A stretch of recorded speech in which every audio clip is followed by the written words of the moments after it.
Hello friends, welcome to life experience education. मैं हूं प्रवीण कुमार शर्मा और हम डिस्कस कर रहे हैं इंडियन हिस्ट्री यानी कि भारतीय इतिहास के बारे में।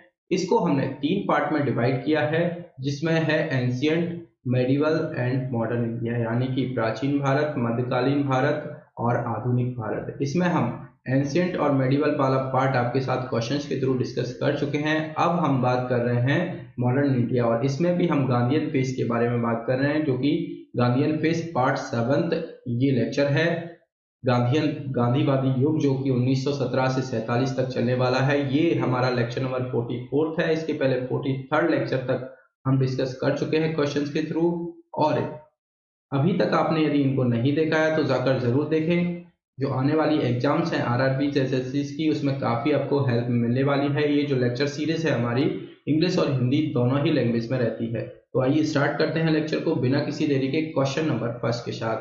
Find the correct chronological order of the following events from the code given below, यानी कि नीचे दिए गए कोड में से निम्नलिखित घटनाओं का सही कालानुक्रमिक क्रम ज्ञात करें। सिविल डिसोबीडियंस मूवमेंट ये कब होता है? 1930 से 34 के बीच में होता है। तो स्टार्ट के बारे में बात करें तो 1930 से स्टार्ट होता है।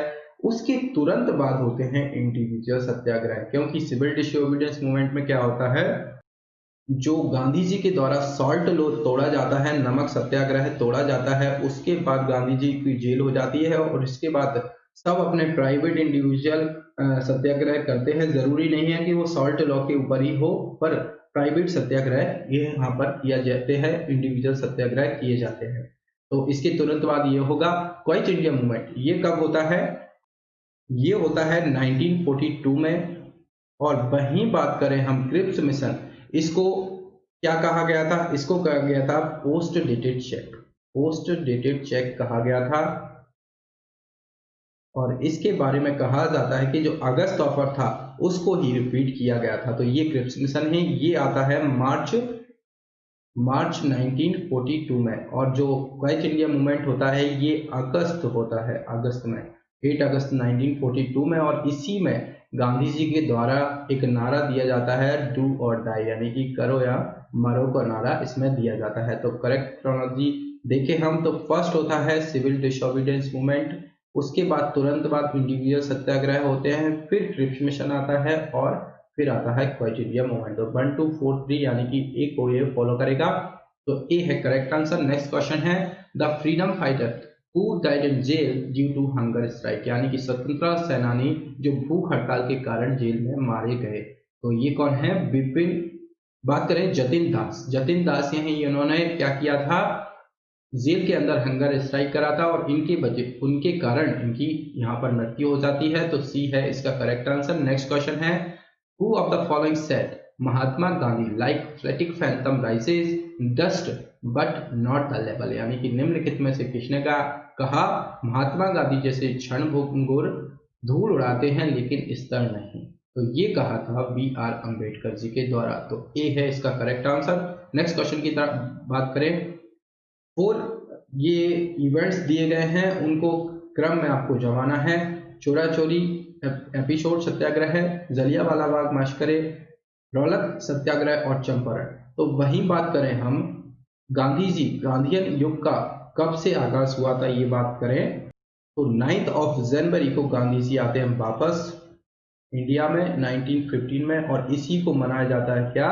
एनआरआई दिवस। एनआरआई दिवस मनाया जाता है। कब से स्टार्ट हुआ है? 2003 से इसको मनाना स्टार्ट हुआ है।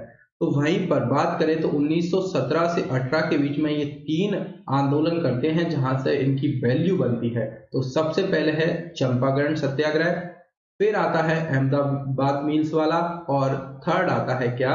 खेड़ा सत्याग्रह। तो सबसे पहले 17-18 में होगा, 1917-18 में होगा चंपारण सत्याग्रह।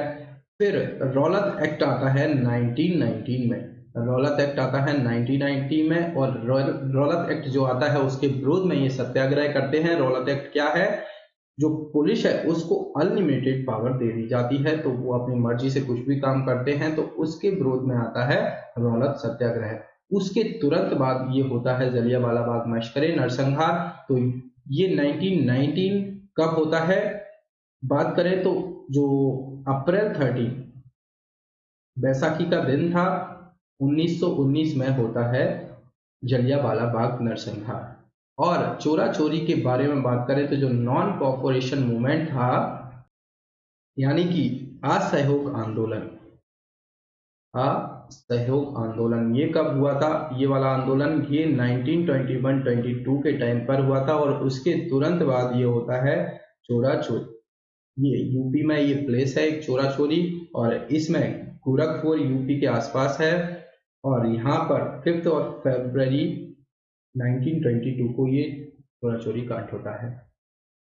तो बात करें तो सबसे पहले आता है चंपारण सत्याग्रह, फिर रौलत सत्याग्रह, फिर जलियांवाला बाग, और फिर होता है चोरा चोरी। तो इसका करेक्ट आंसर क्या हो जाएगा? करेक्ट आंसर हो जाएगा सी। नेक्स्ट क्वेश्चन की तरफ बढ़ते हैं। The historic Dandi March in is associated with, यानी कि ऐतिहासिक दांडी मार्च किससे जुड़ा हुआ है? तो किससे जुड़ा हुआ है? चुनावों का बहिष्कार, गलत है। नमक कानून का उल्लंघन, हिंदू मुस्लिम यूनिटी, और अबॉलिशन ऑफ अनटचेबिलिटी, यानी कि जो अस्पृश्यता का उन्मूलन, तो ये भी गलत है। Violation of salt law. Dandi march, तो जो सिविल डिसोबीडियंस मूवमेंट है, सविनय अवज्ञा आंदोलन है, उसकी शुरुआती क्या है? दांडी मार्च से उसकी शुरुआत होती है, दांडी मार्च से।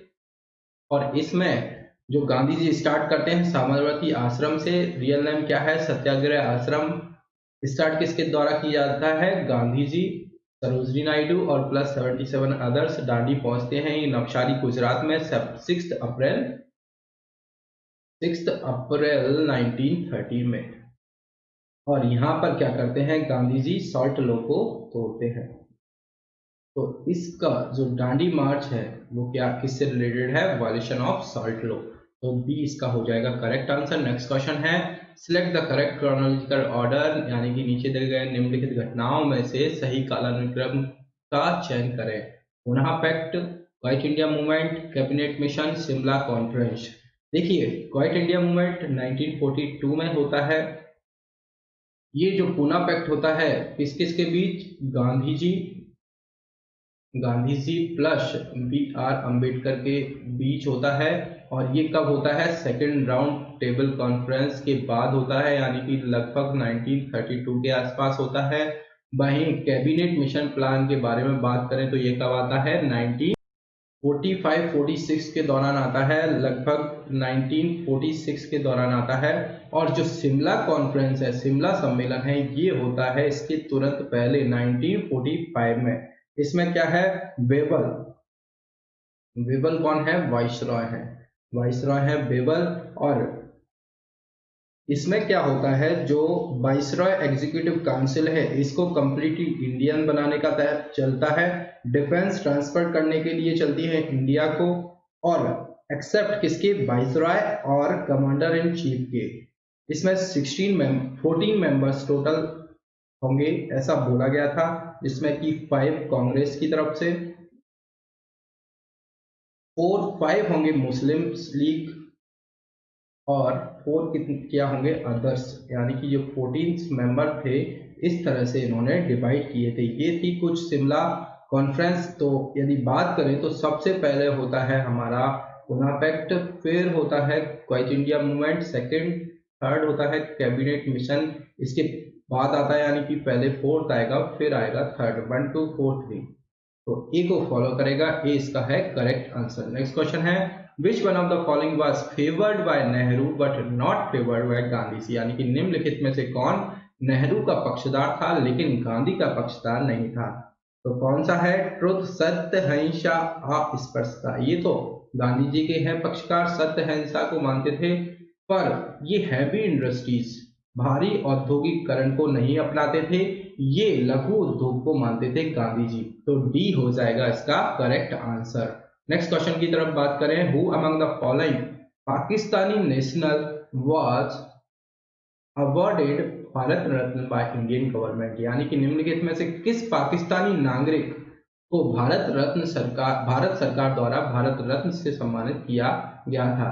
तो खान अब्दुल गफ्फार खान को भारत रत्न से सम्मानित किया गया था। तो वेरी इंपॉर्टेंट क्वेश्चन है, कईयों बार ये क्वेश्चन पूछा गया है। सी इसका है करेक्ट आंसर। नेक्स्ट क्वेश्चन है, who were directly related to Poona pact of 1932, यानी कि जो 1932 की पुनः संधि से सीधे संबंधित कौन रखता है? तो हमने अभी बात की है गांधी जी और बी आर अंबेडकर जी के बीच ये होता है विद द हेल्प ऑफ किसके द्वारा? मदन मोहन मालवीय जी के द्वारा। और ये किससे रिलेटेड है? ये है इंडियन डिप्रेस्ड क्लासेस से रिलेटेड, क्योंकि बी आर अंबेडकर जी है वो डिप्रेस्ड क्लास को सपोर्ट करते थे। तो डी इसका है करेक्ट आंसर। नेक्स्ट क्वेश्चन है who is the author of the autobiography Indian struggle, यानी कि आत्मकथा द इंडियन स्ट्रगल के लेखक कौन हैं? तो सुभाष चंद्र बोस जी हैं इसके ऑथर, इसके लेखक है सुभाष चंद्र बोस। तो डी है इसका करेक्ट आंसर। इंपॉर्टेंट बुक है, नाम याद रखना है आपको। ये था आज की सीरीज का हमारा लास्ट क्वेश्चन। लेक्चर आपको पसंद आए तो लाइक और शेयर जरूर करें और लाइफ एक्सपीरियंस एजुकेशन के साथ जुड़ने के लिए चैनल को सब्सक्राइब भी करें। Thank you.